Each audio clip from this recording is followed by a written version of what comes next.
Docteur Didier Bondeau, merci d'être avec nous ce soir. Une question générale d'abord. On imagine que beaucoup de Polynésiens préfèrent s'immuniser en attrapant la Covid-19 plutôt que de se faire vacciner. Ont-ils raison? J'avais pas cette notion, mais franchement, je ne leur souhaite pas.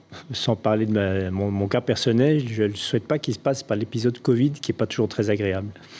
Parce que justement, ils se disent qu'avec le Covid, ils seront malades, mais ils n'auront peut-être pas les effets secondaires du vaccin.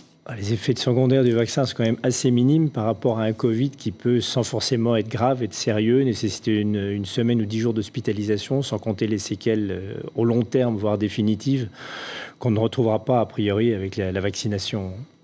Combien faut-il de personnes vaccinées pour atteindre le taux d'immunité collective recherché? En fait, le taux d'immunité collective, il dépend aussi du nombre de gens qui auront eu le Covid de façon naturelle. Les chiffres officiels sont autour de 20 000, mais officieusement, je crois qu'on peut multiplier par 3 le chiffre parce que beaucoup de gens n'ont pas été testés, ont été considérés comme positifs dans des fratries, dans des foyers. Donc il faudra additionner ça au nombre de personnes vaccinées pour avoir un nombre suffisant, c'est-à-dire environ entre 60 et 70% de la population, pour pouvoir avoir une immunité collective. Venons maintenant aux questions des internautes. Moana demande, est-ce que le vaccin pourrait avoir des effets secondaires sur les personnes qui ont eu des antécédents cardiaques?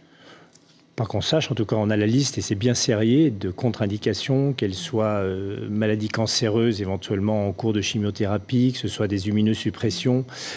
Tout ça nécessite effectivement le vaccin pour mieux protéger les gens. La liste est très stricte, les allergies un petit peu graves, les effets secondaires précédemment avec des vaccinations peuvent contre-indiquer la vaccination. Donc il y a quand même des contre-indications. Mais qui sont très modérées, très limitées. Sur le nombre de personnes qu'on peut vacciner, c'est très très limité.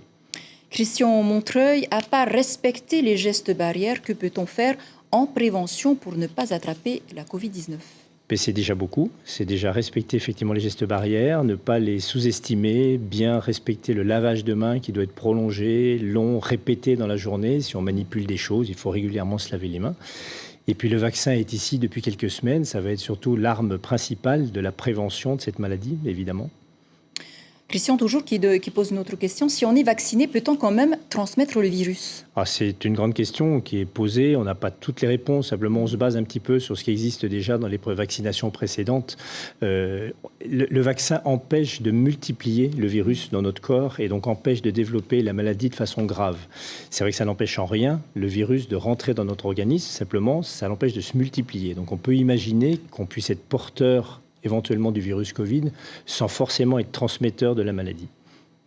Vaitiare, peut-on attraper la Covid entre 2 doses de vaccin? Tout à fait, il faut savoir que le vaccin protège une semaine après la deuxième injection. C'est là où on a le meilleur taux de réussite. On a 95% de réussite du vaccin une semaine après la deuxième injection. On commence d'avoir quelques anticorps 10 jours après la première injection, mais ce n'est pas suffisant pour ne pas attraper cette maladie. Donc si on attrape la maladie entre les 2 vaccinations, tout simplement, on soigne comme un Covid et on ne fera pas le deuxième vaccin, le deuxième rappel. Docteur Didier Bondeau, merci beaucoup d'avoir répondu à nos questions. Merci.